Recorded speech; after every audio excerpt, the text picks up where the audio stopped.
Good evening aspirant, this is Prachi Choubey and you are watching CMI CS। आप सभी का मेरी इस मध्य प्रदेश की MCQ सीरीज में बहुत बहुत स्वागत है। And today I am here with the continuation of the same topic जो हमने कल पढ़ा था। और कल का टॉपिक था हमारा साहित्यकार ऑफ मध्य प्रदेश, है ना। मध्य प्रदेश के साहित्यकार, आधा हिंदी में बोल दिया आधा इंग्लिश में बोल दिया मैंने, बट कोई बात नहीं, कभी कभी चलता है। तो आज हम डिस्कस करने वाले हैं मध्य प्रदेश के साहित्यकार। मध्य प्रदेश के साहित्यकार बहुत बहुत बहुत ज़्यादा इंपॉर्टेंट टॉपिक है, क्योंकि आप देख लीजिए, चाहे PSC हो, चाहे पटवारी हो, चाहे वनडे एग्जाम हो, कई सारे एग्जाम में साहित्यकार से लेकर कुछ ना कुछ क्वेश्चन जरूर बनता है। क्यों? उसका रीज़न ये है, कभी ना कभी किसी को पद्मश्री मिल जाता है, पद्म विभूषण मिल जाता है, पद्म भूषण मिल जाता है, साहित्य अकेडमी अवार्ड मिल चुके हैं, और कुछ की जो राइटिंग्स हैं वो ऑल ओवर वर्ल्ड फेमस है। एम आई राइट? तो इसीलिए मध्य प्रदेश के साहित्यकार बहुत ज़्यादा इंपॉर्टेंट हो जाते हैं। और आपको मध्य प्रदेश के साहित्यकार में उनकी राइटिंग्स के अलावा कई सारी चीज़ें पता होनी चाहिए, जैसे कि आपको पता होना चाहिए कि वो मध्य प्रदेश में किस जिले से बिलोंग करते हैं, आखिर उनका संबंध मध्य प्रदेश के किस जिले से है। उसके बाद आपको दूसरी चीज़ पता होनी चाहिए, जो कि आखिरकार इस साहित्यकार का असली नाम क्या है, वास्तविक नाम क्या है। बहुत इंपॉर्टेंट है। आप देख लो, पिछले साल के क्वेश्चन पेपर उठा के देख लो, उसमें पूछा जाता है कि इस कवि का वास्तविक नाम क्या है। बच्चों से बनता ही नहीं है वास्तविक नाम क्या है। और जैसा कि जो बच्चे मेरी पिछली वीडियोस देखते हैं और जो वीडियोस नहीं देखते हैं तो वो देख लेना, तो जो वीडियोस मेरी देखते हैं वो जानते हैं कि मैं अपनी इस MCQ सीरीज में सिर्फ क्वालिटेटिव क्वेश्चंस ही लेके आती हूँ। और क्वालिटेटिव क्वेश्चंस लाने का कारण है, उसका कारण ये है ताकि आपका टाइम वेस्ट ना हो और आप मुझसे जब भी जुड़े रहें इस सेशन के थ्रू, तो आपको कुछ ना कुछ एक बहुत ही क्वालिटेटिव चीज़ गेन हो, मतलब बहुत ही क्वालिटेटिव चीज़ आप मुझसे लेकर जाएं। समझ में आया कि नहीं? तो बिना टाइम वेस्ट किए हम शुरुआत करते हैं कि हमारी मध्य प्रदेश की MCQ सीरीज का पहला क्वेश्चन क्या है। तो पहला क्वेश्चन आपके लिए है, प्रभु दयाल श्रीवास्तव का संबंध मध्य प्रदेश के किस जिले से है। Very important question. Prabhu Dayal Srivastava हैं, ये आपके लिए बहुत ज़्यादा इंपॉर्टेंट हो जाते हैं। तो हम देखेंगे कि मध्य प्रदेश के प्रभु दयाल श्रीवास्तव का संबंध मध्य प्रदेश के किस जिले से हैं। आपके सामने 4 ऑप्शन भी दिए गए हैं। 4 ऑप्शन पे आप जरा देखेंगे, ध्यान देंगे, Damoh, Satna, Ashoknagar and Sagar. Very very very important. तो इसका आंसर आप जरा अपने मन में सोचिए और बताइए कि आखिर इसका आंसर क्या होगा। तो प्रभु दयाल श्रीवास्तव का जो संबंध है वो मध्य प्रदेश के कौन से जिलों से है बच्चों? तो इसका राइट आंसर है Damoh. Damoh is the right answer. Prabhu Dayal Srivastava का संबंध जो है वो मध्य प्रदेश के दमोह जिले से है। आप लोग बिल्कुल नहीं भूलेंगे इस फैक्ट को। उसके बाद आपके जो अशोकनगर है, अशोकनगर से कौन है? गिरिजा कुमार माथुर, है कि नहीं है? तो ये भी आपको पता होना चाहिए कि अशोकनगर अगर यहाँ पे शब्द लिखा हुआ है तो यहाँ से कौन है? गिरिजा कुमार माथुर। अगर आपने मेरी कल की वीडियो देखी है तो आपको पता होगा सतना, अगर सतना नाम आया है तो कल मैंने आपको बताया था नागौद। सतना से आपके दिमाग में तुरंत क्लिक करना चाहिए कि नागौद से कौन है। तो नागौद सतना से कौन था आपके? हरिशंकर देवसरे। याद है कि नहीं? देवसरे, इनका नाम आपको याद होना चाहिए। हरिशंकर देवसरे, मील का पहला पत्थर, डाकू का बेटा, ये किसकी राइटिंग्स थी? हरिशंकर देवसरे की राइटिंग थी। आपको याद है कि नहीं? नहीं याद है तो कल की वीडियो जरूर देखिए। फिर आपका सागर से किसका संबंध है? तो पद्माकर पद्माकर का संबंध आपके सागर जिले से है। Very important. पद्माकर ऐसे कवि रहे हैं जिन्होंने कई सारे कोर्ट को एडोन किया है, मतलब कई सारे जो राजाएं हैं उनकी शरण में ये रहे हैं और काफी सारे राजाओं की प्रशंसा में इन्होंने कई सारी राइटिंग्स को लिखा है। Are you getting my point? तो इस तरीके से हमने एक क्वेश्चन में कई सारे क्वेश्चंस को कवर कर लिए, कई सारे फैक्ट्स को जाना है। और एक एक ऑप्शन, जैसे ही आपके सामने कोई भी क्वेश्चन आता है, तो कोई भी क्वेश्चन जैसे ही आपके सामने आता है आपको चारों आंसर पे जाना चाहिए, मतलब चारों ऑप्शन पे आपको जाना चाहिए। क्यों?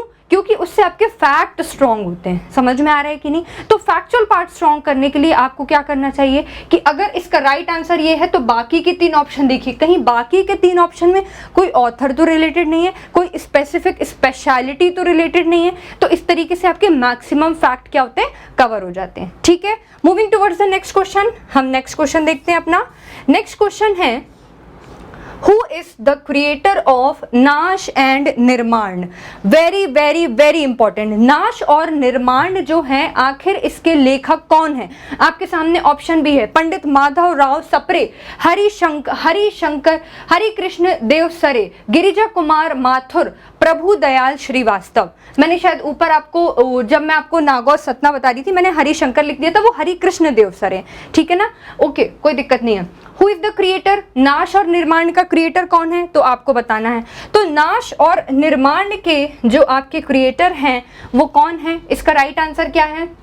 नाश और निर्माण का इसका राइट आंसर है गिरिजा कुमार माथुर। मुझे नहीं लगता कि इस वाले ये जो क्वेश्चन है इसका आंसर आपको पता होगा, बट गिरिजा कुमार माथुर हमारे लिए बहुत बहुत ज़्यादा इंपॉर्टेंट हो जाते हैं। उसका कारण है कि गिरिजा कुमार माथुर आखिर किस लिए फेमस है। अगर आपको नहीं पता है कि ये किस लिए फेमस है, मतलब आपकी तैयारी बिल्कुल अच्छी नहीं चल रही। आपको अपनी तैयारी बहुत अच्छी रखनी है। जितनी भी फेमस चीज़ें हैं उससे रिलेटेड जो फेमस पर्सनालिटी हैं, और अगर वो मध्य प्रदेश की हैं तो वो बहुत ज़्यादा इंपॉर्टेंट हो जाती है, क्योंकि एग्जाम में उनकी प्रोबेबिलिटी आने की मैक्सिमम हो जाती है। Are you getting my point? तो गिरिजा कुमार माथुर फेमस हैं हम होंगे कामयाब। ये आपने सुना है कि नहीं? हम होंगे कामयाब। हम होंगे कामयाब जो गाना है, जो इतना सुंदर गाना है कि नहीं है? कितना मोटिवेशनल गाना है, वो किसका है? गिरिजा कुमार माथुर का है। और गिरिजा कुमार माथुर जी हमारे यहाँ किससे बिलोंग करते हैं? तो ये मध्य प्रदेश के, ये बेसिकली मध्य प्रदेश के अशोकनगर जिले से बिलोंग करते हैं। आप लोग याद रखेंगे, मध्य प्रदेश के अशोकनगर जिले से कौन है? Girija Kumar Mathur. Are you getting my point? Girija Kumar Mathur की और बुक्स देख लेते हैं हम। मंदार, ये उनकी दूसरी इंपॉर्टेंट राइटिंग है, मंदार। उसके बाद है इनकी मंजीर। मंजीर दोनों ही बहुत ज्यादा इंपॉर्टेंट है। समझ में आया कि नहीं आपको? बिल्कुल। और पंडित माधवराव सप्रे के बारे में हमने देखा है। पंडित माधवराव सप्रे जी जो हैं, इनके नाम पर आपकी यूनिवर्सिटी है कि नहीं? छत्तीसगढ़ मित्र जो आपकी पत्रिका है वो माधवराव सप्रे जी ने पब्लिश की हुई थी। हरि कृष्ण देव सरे, इनकी राइटिंग्स हम डिस्कस कर चुके हैं ऑलरेडी। इसके पहले ही मैंने आपको बताया कि हरि कृष्ण देव सरे जो हैं आपके ये नागौर सतना से हैं, है ना? डाकू का बेटा, मील का पहला पत्थर, ये सारी की सारी जो राइटिंग्स हैं ये हरि कृष्ण देव सरे की हैं। और फिर आपके प्रभु दयाल श्रीवास्तव, इनका संबंध कहाँ से है? मध्य प्रदेश के दमोह जिले से। ऑल राइट, ठीक है। नेक्स्ट क्वेश्चन की तरफ हम चलते हैं। नेक्स्ट क्वेश्चन है, थर्ड क्वेश्चन है आपका, Which folk poet of Madhya Pradesh did Tulsidas himself come to meet? कितना इंपॉर्टेंट क्वेश्चन है। आखिर मध्य प्रदेश के ऐसे कौन से व्यक्तित्व हैं जिससे तुलसीदास खुद मिलने के लिए आए थे? ऐसे कौन से व्यक्तित्व हैं? आपने कभी सोचा ही नहीं होगा, शायद ही बच्चों को पता होगा कि मध्य प्रदेश में भी एक ऐसे साहित्यकार हैं जिससे स्वयं तुलसीदास भेंट करने आए थे। आपके सामने ऑप्शन भी है, जगनिक, ईश्वरी, फिर उसके बाद आपके संत सिंगा जी। तो आपको बताना है कि इसका राइट आंसर कौन है, इसका राइट आंसर कौन सा होगा। तो इसका राइट आंसर कौन सा होगा? इसका जो राइट आंसर है वो है संत सिंगा जी। संत सिंगा जी वो पर्सनालिटी है मध्य प्रदेश के जिनसे स्वयं तुलसीदास जी मिलने आए थे। और संत सिंगा जी जो हैं वो आखिर किससे उनकी प्रेरणा ली, मतलब उन्होंने जो प्रेरणा है वो किससे ली गई है, उन्होंने किससे ली है? तो आपको पता है संत कबीर से। पता है कि नहीं पता है? संत कबीर। और इसीलिए इन्हें कबीर ऑफ निमाड़ भी कहते हैं। कबीर ऑफ निमाड़, संत सिंगा जी बहुत ज़्यादा इंपॉर्टेंट है। ये एक निमाड़ी साहित्यकार हैं। इनकी बहुत सारी जो राइटिंग्स हैं वो किस में हैं? तो ये आपकी जो राइटिंग्स हैं इनकी, वो बहुत सारी राइटिंग्स निमाड़ी भाषा में लिखी गई है, ठीक है ना? तो इसलिए संत सिंगा जी बहुत ज़्यादा इंपॉर्टेंट हो जाते हैं। और ये फैक्ट आपको पता ही होना चाहिए, क्योंकि सारे के सारे फोक पोएट हैं तो बच्चे कंफ्यूज हो जाते हैं। कहीं जगनिक तो नहीं होगा इसका आंसर, कहीं इसका आंसर घाघ तो नहीं होगा। समझ में आ रहा है कि नहीं? क्यों? घाघ भी आंसर हो सकता है, संत सिंगा जी, जगनिक, ईसुरी तो आंसर नहीं है। तो चारों ही ऑप्शन बहुत ज्यादा कंफ्यूज है। और अगर इस तरीके के क्वेश्चन पीएससी में आते हैं तो बच्चे क्या कर देते हैं? गलत कर देते हैं। क्यों? उसका उसका कारण है क्योंकि वो इस तरीके की एमसीक्यू सीरीज नहीं लगा पाते हैं। और आपके लिए जो मैं एमसीक्यू सीरीज लेके आई हूँ, जिसमें मैं एमसीक्यू का आपके लिए प्रैक्टिस करवाती हूँ, बहुत अच्छे अच्छे क्वेश्चंस हैं इसमें, तो इसलिए आप सभी लोग मेरी इस एमसीक्यू सीरीज को जरूर देखें, ठीक है। नेक्स्ट क्वेश्चन हम देखते हैं। नेक्स्ट क्वेश्चन है हमारा, for which of the following work Girija Kumar Mathur was given साहित्य अकेडमी अवार्ड। गिरिजा कुमार माथुर, जिसके बारे में कितनी फेमस पर्सनालिटी है, इसके बारे में हम ऑलरेडी देख चुके हैं। आपको बताना है कि आखिरकार गिरिजा कुमार माथुर को किस रचना के लिए साहित्य अकेडमी अवार्ड मिला था, साहित्य अकेडमी पुरस्कार मिला था। तो ऑप्शन आप देखेंगे, मंजीर, एक मिनट थोड़ा इसको मैं नीचे कर देती हूँ, थोड़ा हिंदी मीडियम वाले बच्चों को नहीं दिखेगा, हाँ अब शायद इनको दिखेगा। मंजीर, धूप के धान, शीला, शंख चमकीले, वक्त के सामने, मंदार। मैंने मंजीर और मंदार आपको स्टार्टिंग में बताया जब गिरिजा कुमार माथुर आपको बता रही थी मैं, लेकिन यहाँ क्वेश्चन में पूछा गया है कि आखिरकार गिरिजा कुमार माथुर को साहित्य अकेडमी पुरस्कार किस रचना के लिए मिला है, किस राइटिंग के लिए मिला है। तो इसका राइट आंसर है वक्त के सामने।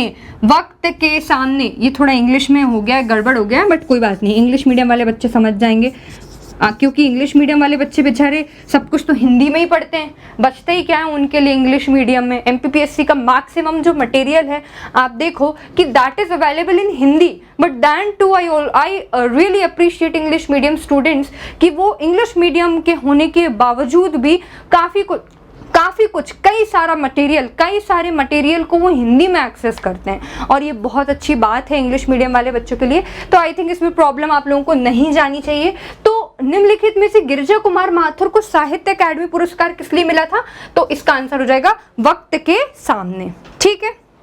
नेक्स्ट क्वेश्चन हम देखते हैं। नेक्स्ट क्वेश्चन है, बहुत ज्यादा इंपॉर्टेंट क्वेश्चन है, जय हिंद के लेखक हैं। आखिर जय हिंद के लेखक कौन है? मध्य प्रदेश से रिलेटेड है, मध्य प्रदेश से इनका संबंध है, इसलिए ये बहुत ज्यादा इंपॉर्टेंट हो जाते हैं। और आपको बताना है कि जय हिंद के लेखक कौन है। गिरिजा कुमार माथुर, प्रभुदयाल श्रीवास्तव, अनिल माधव सप्रे, श्री कृष्ण सरल। इनमें से आखिरकार जय हिंद के लेखक कौन है? तो इसका जो राइट आंसर है वो है श्री कृष्ण सरल। श्री कृष्ण सरल का नाम आप लोगों में से किसी ने भी नहीं सुना होगा। क्यों? क्योंकि आप लोग ऊपर पढ़ते हो, ऊपर में आपने भवानी प्रसाद मिश्र पढ़ लिया, सुभद्रा कुमारी चौहान पढ़ लिया, और जो हमारे आप कह सकते हो मध्य प्रदेश की ऐसी पर्सनालिटी है जिन्होंने कई सारी रचना की है, कई सारी चीजों के बारे में लिखा हुआ है, उनको आप छोड़ देते हो। पता नहीं क्यों छोड़ देते हो। अगर आपको पीएससी निकालना है, अगर आपको एग्जाम निकालना है, तो आपको सब पढ़ना होगा, बाकी बच्चों से कुछ अलग पढ़ना होगा, तब जाके आप मेरिट लिस्ट में आ पाते हो। Are you getting my point or not? तो देखिए इसका जो राइट आंसर है वो श्री कृष्ण सरल है। श्री कृष्ण सरल हमारे लिए बहुत ज्यादा इंपॉर्टेंट है। जय हिंद के लेखक हैं श्री कृष्ण सरल, पहली बात। और जो श्री कृष्ण सरल हैं ये आपके मध्य प्रदेश के कौन से जिले से बिलोंग करते हैं? तो ये मध्य प्रदेश के गुना जिले से बिलोंग करते हैं श्री कृष्ण सरल। ऑलराइट, श्री कृष्ण सरल मध्य प्रदेश के गुना जिले से। अनिल माधव सप्रे कहाँ से बिलोंग करते हैं? ये मध्य प्रदेश के उज्जैन से बिलोंग करते हैं, ये आपको पता होगा, ये उज्जैन से बिलोंग करते हैं, ये गुना से बिलोंग करते हैं। प्रभुदयाल श्रीवास्तव दमोह से बिलोंग करते हैं। मैं बार बार इसलिए बोलती हूँ ताकि आपको याद हो जाए। आप मेरी वीडियो देखो तो आपको जो भी पोइट है उसका संबंध किस जिले से है, मध्य प्रदेश के किस जिले से है, वो आपको बहुत अच्छे से याद हो जाए कि the poet relates to this district of Madhya Pradesh, ठीक है। और फिर आपका गिरिजा कुमार माथुर, तो ये आपके अशोकनगर से हैं, है ना। ये आपको चारों के चारों आपके जो अदर ऑप्शंस थे वो भी कवर हो गए। नेक्स्ट क्वेश्चन हम देखते हैं, बहुत ही इंपॉर्टेंट है। आओ बच्चों तुम्हें दिखाएं झांसी हिंदुस्तान की, इसके कंपोजर कौन है? तो ये बहुत अच्छा गाना है, पेट्रियोटिक सॉन्ग है। अभी 26 जनवरी भी निकली, आप लोगों में से कई सारे लोगों ने आई एम श्योर पार्टिसिपेट भी किया होगा कॉम्पिटिशन्स में, कोचिंग इंस्टीट्यूशंस में भी कई सारे प्रोग्राम होते हैं, स्कूल कॉलेजेस बहुत सारी जगह होते हैं। एंड आफ्टर ऑल आपको करना भी चाहिए because you are Indian, yes or no. तो आओ बच्चों तुम्हें दिखाएं झांसी हिंदुस्तान की, इतना जो फेमस गीत है इसके लेखक जो हैं वो मध्य प्रदेश के हैं, इसलिए बहुत ज़्यादा इंपॉर्टेंट हो जाता है। तो इसमें चंद्रकांत देवताले, नरेश मेहता, कवि प्रदीप, अनिल माधव दवे। तो इसका जो राइट आंसर है वो आपका जो राइट आंसर है, इसका राइट आंसर क्या होगा? कवि प्रदीप। कवि प्रदीप जो हैं वो हैं किसके? आपके लेखक, आओ बच्चों तुम्हें दिखाएं, झांकी हिंदुस्तान की। और इनकी और भी राइटिंग्स हैं।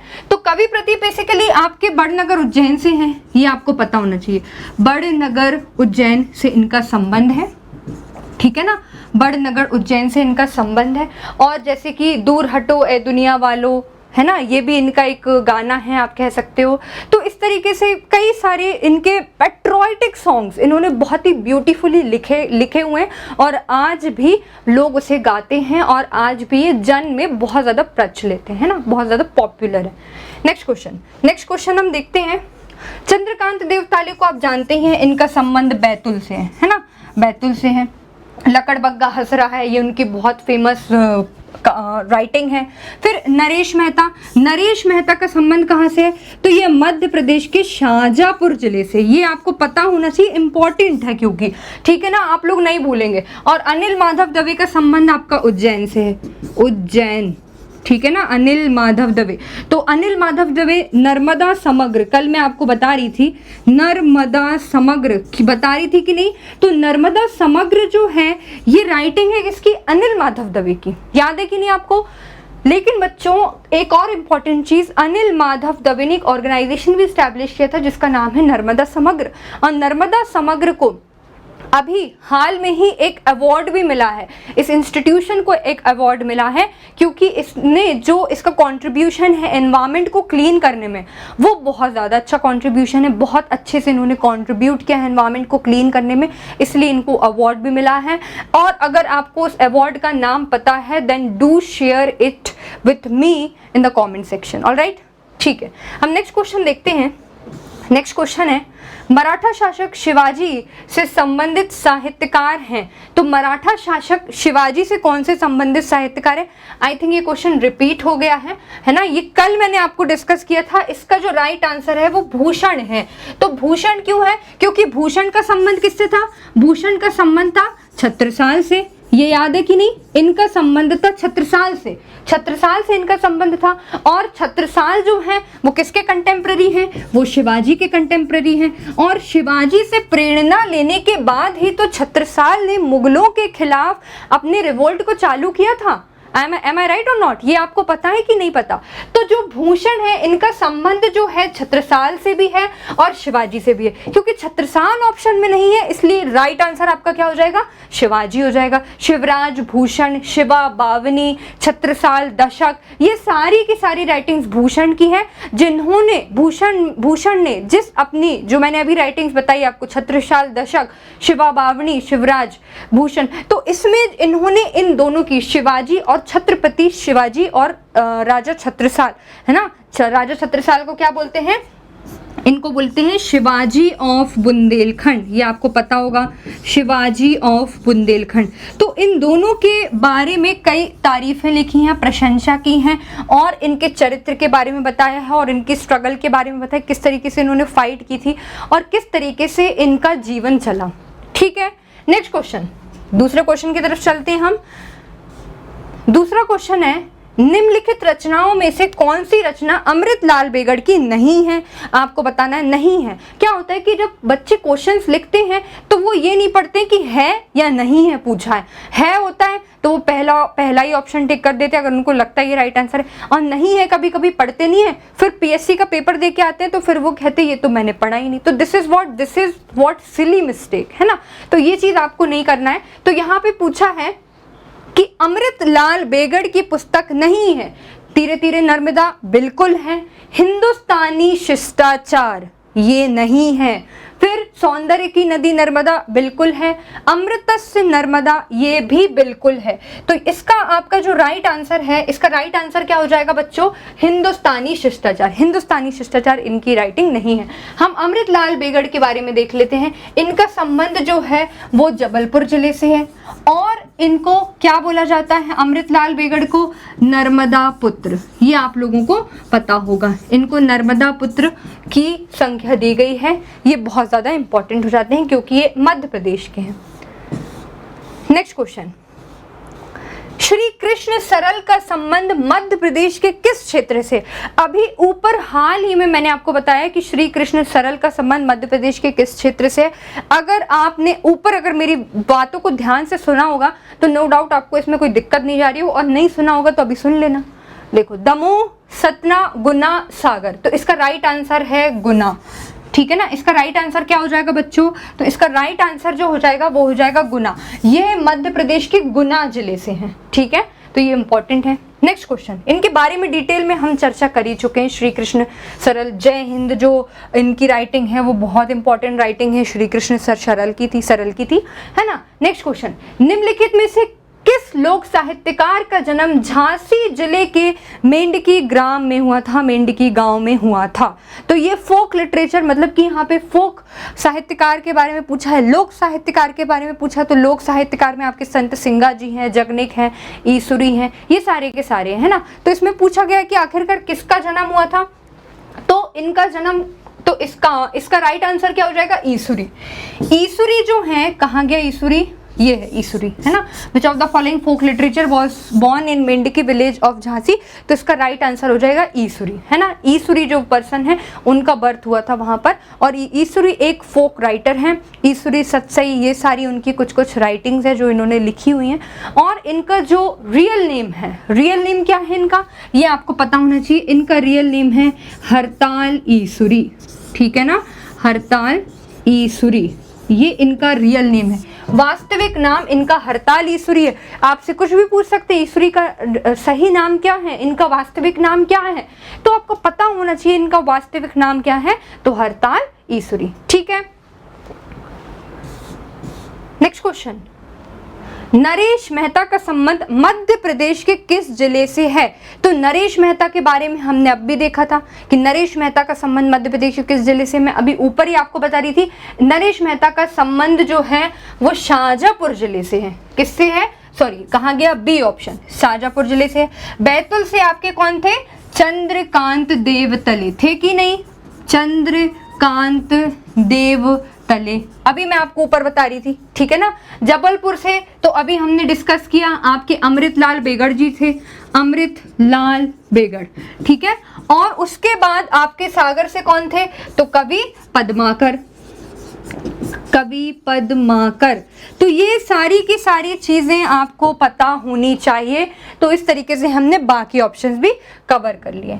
नेक्स्ट क्वेश्चन हम देखेंगे, सतपुड़ा के घने जंगल, आखिर ये इसके रचयिता कौन है? बहुत इंपॉर्टेंट है, बहुत इजी क्वेश्चन भी है।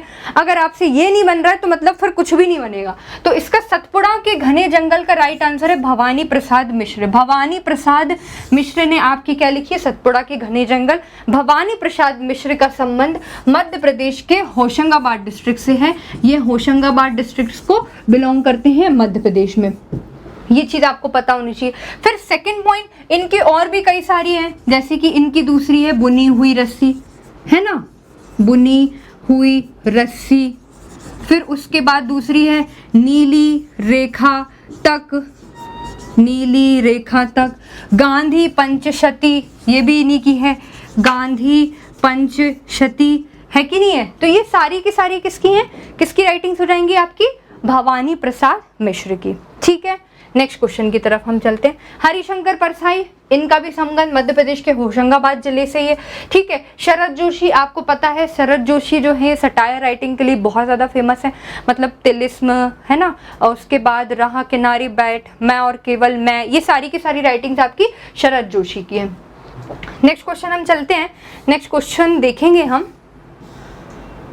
मेरी 51 कविताएं नामक प्रसिद्ध रचना के रचनाकार कौन है? बहुत इंपॉर्टेंट है, बहुत ज़्यादा। मेरी 51 कविताएं आखिर किसने लिखी हुई है? तो मेरी 51 बाल कवि बैरागी, अटल बिहारी वाजपेयी, अमृतलाल बेगड़, द्वारिका प्रसाद मिश्र। तो इसका जो राइट आंसर है वो अटल बिहारी वाजपेयी जी हैं। अटल बिहारी वाजपेयी, है ना, अटल बिहारी वाजपेयी, ये याद रखेंगे। मेरी 51 कविताएं अटल बिहारी वाजपेयी जी की रचना है। अटल बिहारी वाजपेयी मध्य प्रदेश के ग्वालियर डिस्ट्रिक्ट को बिलोंग करते हैं, ठीक है ना। ये किस डिस्ट्रिक्ट को बिलोंग करते हैं? तो मध्य प्रदेश के ग्वालियर डिस्ट्रिक्ट को बिलोंग करते हैं, ये आपको पता होना चाहिए।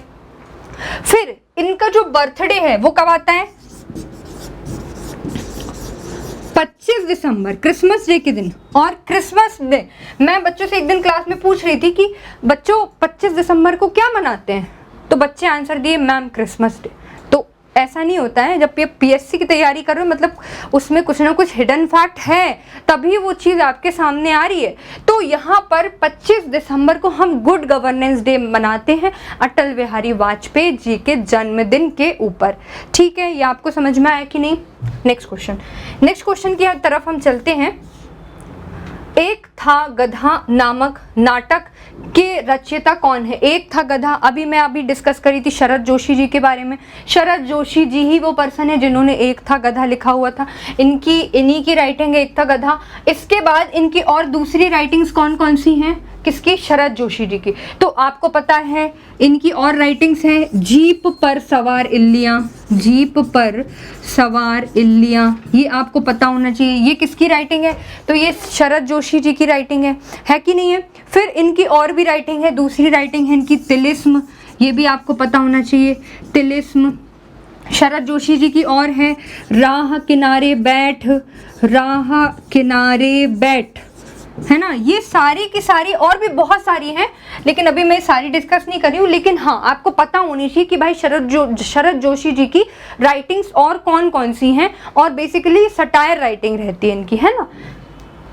नेक्स्ट क्वेश्चन, सुभद्रा कुमारी चौहान का संबंध मध्य प्रदेश के किस क्षेत्र से है? बेसिकली देखिए, सुभद्रा कुमारी चौहान जी जो हैं, है ना, उनका जो बर्थ है वो इलाहाबाद दैट इज प्रयागराज उत्तर प्रदेश में हुआ था। लेकिन इलाहाबाद प्रयागराज में बर्थ होने के बाद जो उनकी मैरिज है वो मध्य प्रदेश में खंडवा जिले में हुई थी, है ना? तो आपका इसका जो राइट आंसर है मैं आपको बता देती हूँ। देखिए, इसमें दो चीज़ें हो जाती हैं कि पहली चीज़ तो आपको पता होना चाहिए कि जो सुभद्रा कुमारी चौहान जी हैं, सुभद्रा कुमारी चौहान का जो बर्थ है, तो सुभद्रा कुमारी चौहान का बर्थ इलाहाबाद में हुआ था, है ना? ये पॉइंट हो गया हमारा। फिर इनकी जो मैरिज हुई थी वो मैरिज कहाँ हुई थी? तो इनकी मैरिज खंडवा में हुई थी। खंडवा में किससे हुई थी? तो ठाकुर लक्ष्मण सिंह से हुई थी। इनका नाम भी आपको पता होना चाहिए, ठाकुर लक्ष्मण सिंह, ठाकुर लक्ष्मण सिंह से हुई थी। ठीक है ना? ये दूसरी चीज हो गया। फिर उसके बाद इनकी जो कर्म स्थली रही है ना, जो आप लोग बोलते हो कि जहां उन्होंने वर्क किया है, बेसिकली वो उन्होंने वर्क किया है जबलपुर में। नॉन कोऑपरेशन मूवमेंट में इन्होंने पार्टिसिपेट किया था और इन्होंने कई सारी पेट्रोइटिक थीम्स के ऊपर पोएम लिखी हुई हैं। पोएम के अलावा इन्होंने कहानियां भी लिखी है, बहुत सारी चीजें। तो या तो आपका राइट आंसर होना था इसमें से जबलपुर, या फिर होना था खंडवा। अब ऑप्शन में आप देखो कि इसमें दिया क्या है, खंडवा, होशंगाबाद, सागर और मंदसौर। तो बच्चों इसका राइट आंसर क्या हो जाएगा? सीधी सी बात है खंडवा, क्योंकि जबलपुर ऑप्शन में नहीं है। तो मध्य प्रदेश में ये दोनों जगह से हैं। कौन कौन सी? जबलपुर से भी है और खंडवा से भी। बट क्योंकि ऑप्शन में जबलपुर नहीं है तो इसका राइट आंसर हो जाएगा खंडवा। ठीक है, नेक्स्ट क्वेश्चन, नीति शतक, श्रृंगार शतक, वैराग्य शतक, त्रिशतक हैं, ये इंपॉर्टेंट है। ये त्रिशतक किसकी है? तो ये त्रिशतक आप सभी लोग जानते हो कि ये किसकी है? बाणभट्ट की है। बाणभट्ट जी जो हैं वो चंद्रगुप्त विक्रमादित्य के बड़े भाई थे और जिनकी कर्मस्थली कहाँ रही थी? उज्जैन में रही थी कि नहीं? तो इसीलिए इसका राइट आंसर हो जाएगा भर्तहरि, राजा भर्तहरि। राजा भर्तहरि की तो बहुत ही सुंदर स्टोरी भी है, बट यहाँ हम स्टोरी नहीं डिस्कस करने वाले हैं। हालांकि जो बच्चे पढ़ते हैं मुझसे उनको मैंने इनकी स्टोरी, काफ़ी अच्छी स्टोरी बताई थी, सर्कल वाली, मोह माया का सर्कल जो है वो भर्तहरि उससे कैसे बाहर निकले थे। तो काफ़ी अच्छी स्टोरी है, आपको कभी जानना हो तो मैं ज़रूर बताऊँगी उसके बारे में। लेकिन अभी जो इसका राइट आंसर है वो भर्तहरि हो जाएगा। एक और इससे रिलेटेड इंपॉर्टेंट फैक्ट हो जाएगा कि चंडी शतक किसकी है?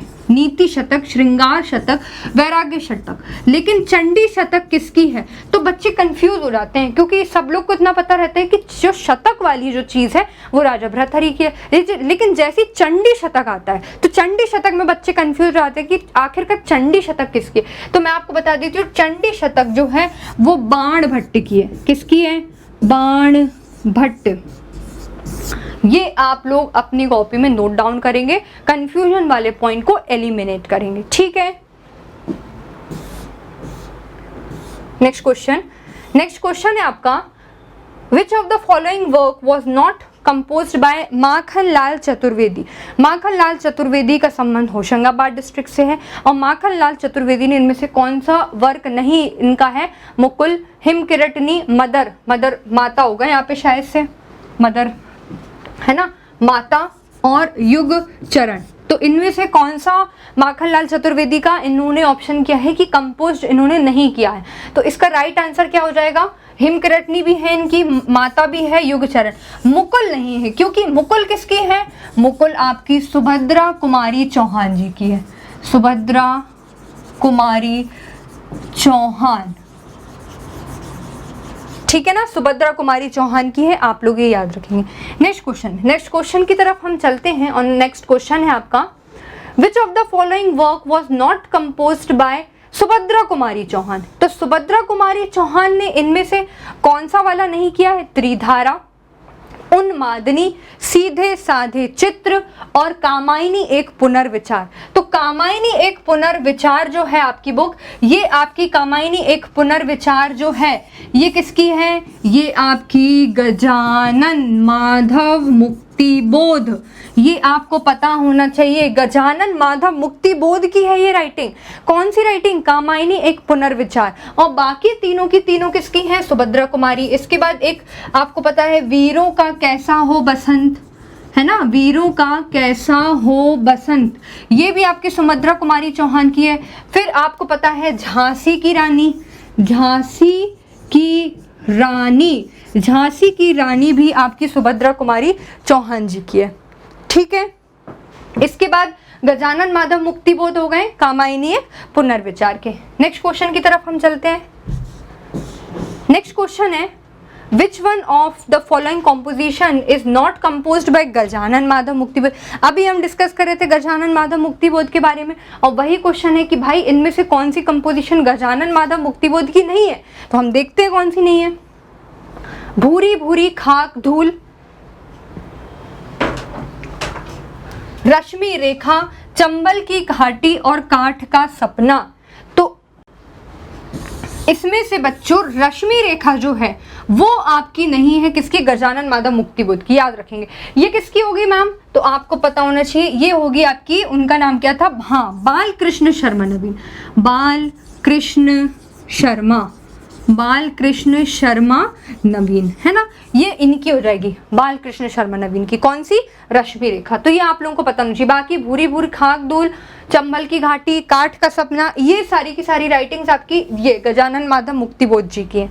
ऑलराइट, नेक्स्ट क्वेश्चन की तरफ हम चलते हैं। Which of the following work was not composed by Mulla Ramoji? निम्नलिखित में से कौन सी रचना मुल्ला रामोजी की नहीं है? आपको ये बताना है। तो इसमें आपका ऑप्शन है जंग, जिसकी लाठी उसकी भैंस, गीत फरोश और अंगूरा ख्वातिन। तो इसमें से थोड़ा इंग्लिश में थोड़ा यहाँ पे गड़बड़ हो गया है। Whose stick is his buffalo? So this is so hilarious, this is so funny। कभी कभी टाइपिंग मिस्टेक में गड़बड़ हो जाती है, बट ठीक है। ऐसी एक बार मैं पेपर दे रही थी तो पेपर देते टाइम मैंने देखा कि स्वर्ण रेखा जो नदी है, तो स्वर्ण रेखा हिंदी में तो सही लिखा था, ऊपर लिखा था गोल्डन लाइन स्वर्ण रेखा, क्योंकि गूगल ट्रांसलेशन में गड़बड़ हो जाती है। तो golden line flows in which district, which state, ऐसा क्वेश्चन था शायद जहाँ तक मुझे याद है। तो मैं वही सोचूं गोल्डन लाइन कब से फ्लो होने लगी, है ना।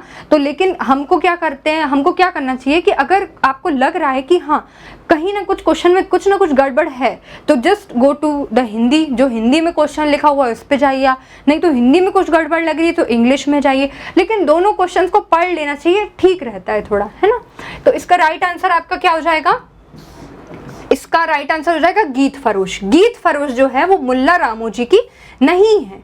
नेक्स्ट क्वेश्चन, मुल्ला रामोजी से ही इंपॉर्टेंट है कि मुल्ला रामोजी का संबंध मध्य प्रदेश में किस जिले से है? तो हम जानते हैं कि मुल्ला रामोजी का संबंध मध्य प्रदेश के भोपाल जिले से है। गुलाबी उर्दू के जनक कहा जाता है, गुलाबी उर्दू का जो जनक है, इनकी जो स्टाइल है वो कौन सी है? गुलाबी उर्दू, इसलिए ये इंपॉर्टेंट है। कौन? मुल्ला रामोजी। तो ये आपको पता होना चाहिए। फिर उसके बाद है अरण्य नामक प्रसिद्ध रचना की रचनाकार कौन है? बहुत इंपॉर्टेंट है अरण्य। तो अरण्य, अभी मैं आपको बता रही थी कि मध्य प्रदेश के गुना जिले से कौन सा राइटर था, कौन सा पोइट था। अगर आपको वो पता है कि कौन सा पोइट था तो उसका राइट आंसर वही है। लेकिन ये भी तो है कि आपको याद होना चाहिए, बट कोई दिक्कत नहीं, मैं बार बार इसीलिए बोलती हूँ ताकि चीजें आपको याद हो जाए मेरी क्लास में। तो अरण्य नामक प्रसिद्ध रचना की रचनाकार कौन है? तो इसका जो राइट आंसर है वो आपके हैं नरेश मेहता। सॉरी, गुना से नहीं, नरेश मेहता जी आपके शाहजहाँपुर से हैं। शाहजहाँपुर मैंने थोड़ा सा गड़बड़ बोल दिया, बट कोई बात नहीं, गुना से नहीं है। गुना से आपके श्री कृष्ण सरल थे जिन्होंने जय हिंद लिखी थी, बट एकदम से मैं कंफ्यूज हो गई। अरण्य पूछा है तो ये नरेश मेहता हैं जो कि आपके शाहजहाँपुर जिले से हैं, मध्य प्रदेश के, है ना। इनका संबंध कौन से जिले से है? तो मध्य प्रदेश के शाहजहाँपुर जिले से है। तो ये आप लोगों को पता होना चाहिए। बाकी ऑप्शंस के बारे में हम ऑलरेडी डिस्कस कर चुके हैं।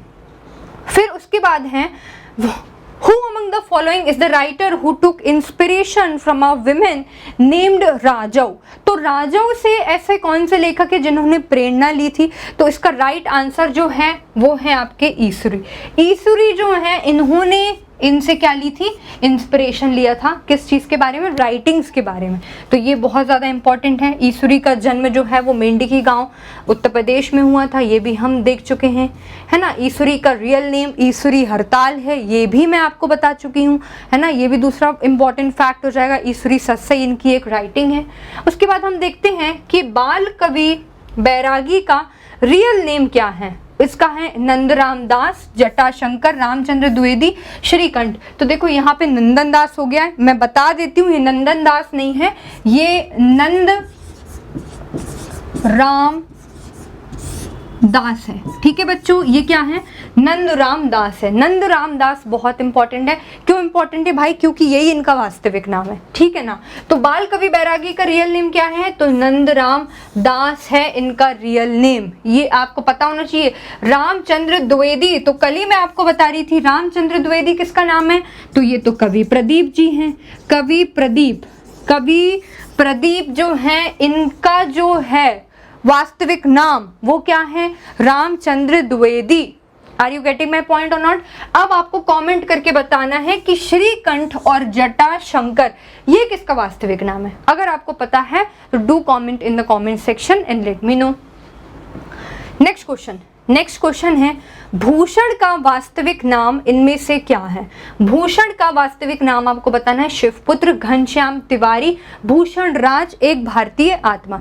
एक भारतीय आत्मा तो माखनलाल चतुर्वेदी को बोलते हैं, तो ये तो ऑप्शन में नहीं होगा, मतलब आंसर नहीं होगा। बाकी आपको इन तीन में से बताना है कि आखिरकार इसका राइट आंसर क्या होगा। तो इसका जो राइट आंसर है बच्चों वो होगा घनश्याम तिवारी। मुझे नहीं लगता ये फैक्ट आप लोगों को पता होगा। वास्तविक नाम आपको सभी पोएट के, सभी राइटर्स के पता होने चाहिए, अगर है तो। Are you getting my point? तो ये बहुत ज्यादा इंपॉर्टेंट हो जाते हैं, घनश्याम तिवारी। नेक्स्ट क्वेश्चन है निमाड़ी साहित्य इतिहास के लेखक हैं। निमाड़ी साहित्य इतिहास के लेखक कौन हैं? बहुत ज़्यादा इंपॉर्टेंट है, क्योंकि निमाड़ी साहित्य में लिखने वाले लेखक बहुत कम हैं, लेकिन क्योंकि निमाड़ हमारे मध्य प्रदेश में है तो हमें पता होना चाहिए कि उससे रिलेटेड राइटर्स कौन कौन से हैं। तो इसका जो राइट आंसर है आपका वो है श्री राम परिहार। श्री राम परिहार इन्होंने निमाड़ से रिलेटेड, निमाड़ के कल्चर से रिलेटेड, निमाड़ के आप कह सकते हो बोलियों से रिलेटेड कई सारी बुक्स लिखी हुई हैं, जिसमें से निमाड़ी साहित्य इतिहास एक इनका बुक है, हिस्ट्री लिखी हुई है निमाड़ी साहित्य के बारे में। तो ये बहुत ज़्यादा इंपॉर्टेंट है। कौन इंपॉर्टेंट हो जाएगा आपके लिए? तो डॉक्टर श्रीराम परिहार। ठीक है, नेक्स्ट क्वेश्चन हम देखते हैं। ईसुरी का पूरा नाम क्या है? अभी मैंने आपको बताया हरताल ईसुरी, अभी मैं आपको ऊपर ही बता रही थी, तो इसका राइट आंसर हो जाएगा हरताल ईसुरी। फिर कवि पद्माकर का संबंध किस जिले से है? तो ऊपर के क्वेश्चंस में मैं चिल्ला के आपको बता रही थी कि इसका संबंध किस जिले से है, तो इसका संबंध सागर से है, तो ये ऑप्शन भी आपका हो जाएगा। फिर उसके बाद एक साहित्यिक डायरी, ये किसने लिखी हुई है? तो एक साहित्यिक डायरी जो है इसके रचनाकार हैं गजानन माधव मुक्तिबोध। नो डाउट बहुत इजी क्वेश्चन है, तो आपको इसका आंसर पता होगा। फिर उसके बाद है प्राण अर्पण। इसके जो आपके राइटर हैं, इसके प्राण अर्पण के राइटर कौन है? तो इसके जो राइट आंसर है वो हो जाएगा आपका बाल कृष्ण शर्मा नवीन। और बाल कृष्ण शर्मा नवीन जो हैं इसके कौन है? राइटर हैं। और इन्होंने और भी लिखी हुई हैं, आप पलक, इन्हीं की राइटिंग है ना। उसके बाद है रश्मि, ये भी इन्हीं की राइटिंग है, ठीक है ना। रश्मि रेखा, ये इन्हीं की राइटिंग है। फिर उसके बाद इनकी एक और राइटिंग है कुमकुम, ये भी इनकी राइटिंग है, ठीक है ना। अब आपको कमेंट करके ये बताना है मुझे कि आखिरकार बाल कृष्ण शर्मा नवीन का संबंध किस डिस्ट्रिक्ट से है मध्य प्रदेश के। अगर आपको पता है तो do share it in the comment section. Alright, so with the last question of this MCQ series, our MCQ series comes to an end. अगर आपको मेरी ये वीडियो अच्छी लगती है तो आप मुझसे इस चैनल के थ्रू जुड़े रह सकते हैं।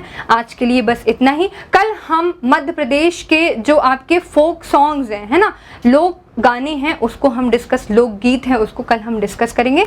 Till then all of you take care. जय हिंद।